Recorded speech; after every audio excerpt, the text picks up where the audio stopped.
there you have it, Sluta M82. So what do we have here? Well, we have a Nikon 200 f4 lens, guide scope, and we have the harmonic drive mount by Igor on Cloudy Nights. He posted the complete plans, and they turned out pretty well.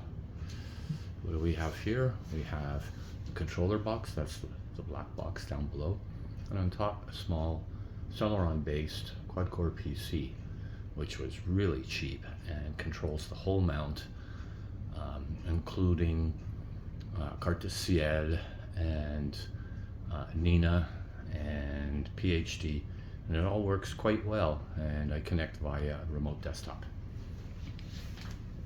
So there we go, there we have it. I still have to try it out in real life, but at the moment it looks like it's going to be cloudy for the next 2 weeks. Thank you.